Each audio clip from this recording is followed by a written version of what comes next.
The first reason you're poor is because you can't look yourself in the mirror and be honest about your current situation. You can't take criticism without even trying to protect your ego. Usually there's two things that most people can't take responsibility for. It's number one, how much money they have in their bank account, and number two, their weight. In the year 2022, if you still can't figure out how to make money, shame on you. Now, let me make a very, very important caveat, because there's a lot of people I know who don't make much money and they're genuinely happy. They love their situation, they love their life, and I can see it in their eyes. You can tell a lot when you actually look someone in the eyes. And you can tell, are they saying this just to cope with their situation, or do they truly mean what they say? And they're like, yeah, I make more than enough money. I feel like I'm happy with my life. And to those people, I salute you. And I don't believe it's in everyone's destiny to become a multi-millionaire. No, you don't understand. It's my metabolism, or it's this thing, or there's this special reason why I'm different compared to everyone else out there. And I know these people live a very sad existence because they have to look themselves in the mirror every single night and be okay with the fact that they lied to themselves. The most important on earth, they lied to themselves. And everyone has their flaws. I'll give you a perfect example all the time. I drink. I enjoy a drink. Sometimes I don't drink for a few weeks. Sometimes I drink every single day in a week, especially when I'm abroad traveling with friends. It is not good for me. No one is going to try to pretend that drinking alcohol is good for me. Well, at least when I'm drinking, I'm not there making 101 excuses why I can't stop, or why actually, maybe drinking is actually kind of good for you.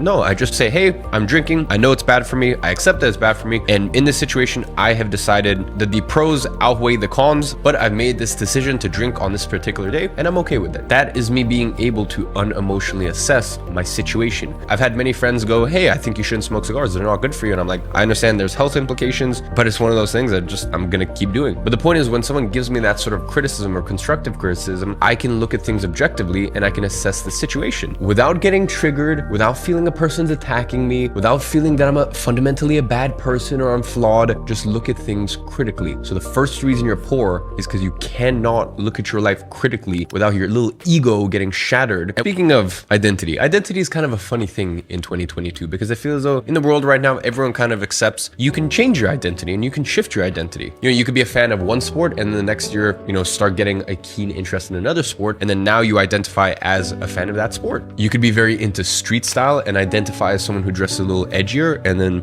the next year you change your identity to someone who dresses a little bit more on the classic side. I mean, look, we're even in a situation where some people wake up on a Tuesday without changing anything about their physical appearance and decide, you know what? I am now the opposite gender. I've done nothing to my body, but I just identify as the opposite gender now. So let's get this straight. I can wake up tomorrow and I can identify as a girl, change nothing about me, and the woke liberals will give me a round of applause and go, you go, empowerment. But if I told someone, hey, you can wake up tomorrow and stop identifying as poor, start identifying as rich, they would crucify me. So as I said, let's really unpack that. The modern world believes that, your gender, that's an identity and you can just wake up and change that. But your financial situation, that's not, you don't identify as poor. All those people who have no money, they don't identify as poor. How dare you? It's just a very funny world we live in, huh? You need to understand that your financial situation is 100% an identity. Now, bear in mind, 200 years ago, I would not have said the same thing. I mean, really ever since 1840 or something like that, when the Bible actually got translated from Latin into English, basically ever since the last 500-ish years, information has started becoming democratized. People can pick up books and they can start reading. But the point is, even let's say 100 years ago, it wasn't the way it is now. The way it is now, literally everyone watching this can log online and get the same information that someone else used to go on to make $1 million, $10 million, $100 million. They have access to that exact same information, yet they're stuck in the same place. So you must ask yourself why. And that is because you 100% identify as someone who is poor. It is lodged very, very, very deep in your subconscious mind. And by the way, I know what that's like. My first ever tattoo right here that I got at the age of 16. It says, "My cup runneth over," which means I have more than I need. The reason I got that was because my mom, growing up, she also used to tell me, take as much as you can, because you never know when you're going to get any more. That is the programming of someone who is poor. And I love my mother to bits. She's the reason I started my business. She's the only reason I worked as hard as I did to get us out of our financial situation. But until I got this tattoo on me, until I got a reminder that I have more than I need, I am abundant. It's funny, I got this tattoo literally maybe 2 months before my agency really started to take off, and I was basically able to drop out of school, support me and my mom. So you need to understand that a lot of these things that are in your subconscious mind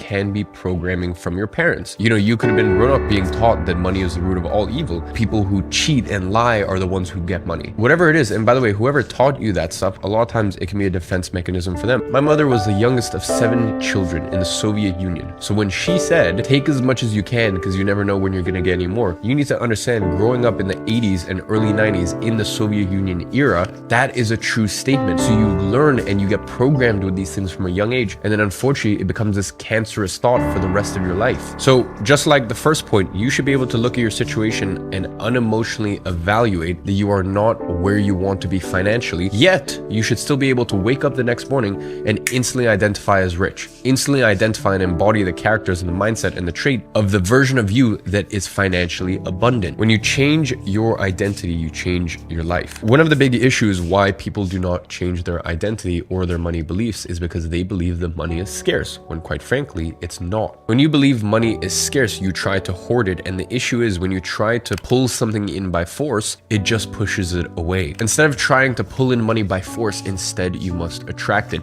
You've been taught your entire life, you know, money is this very scarce item, so you have to be very careful around it and all this stuff, when unequivocally that's not true. All you need to do is look at the money printing they've been doing the past couple years. And by the way, past few years have been exaggerated. It's still been going on for 100 years now. You know, I say this all the time, but look at the inception of the Federal Reserve. You know, understand, where does money come from? That $100 bill that you're holding, who created that? Was it the government? Because it wasn't the government, but look into it. So we live in this world where you've got private investors that own the Federal Reserve. The Federal Reserve then gets to print money that the government borrows. And then the best part is a lot of that flows to the banks. So you've got this funny money that's backed by nothing. And the best part is then it gets sent to the banks, where they use something called fractional reserve banking, which means they only need to hold a reserve. A tiny fraction of those funds need to be held in reserve. So then they can take that funny money and multiply it many, many times over.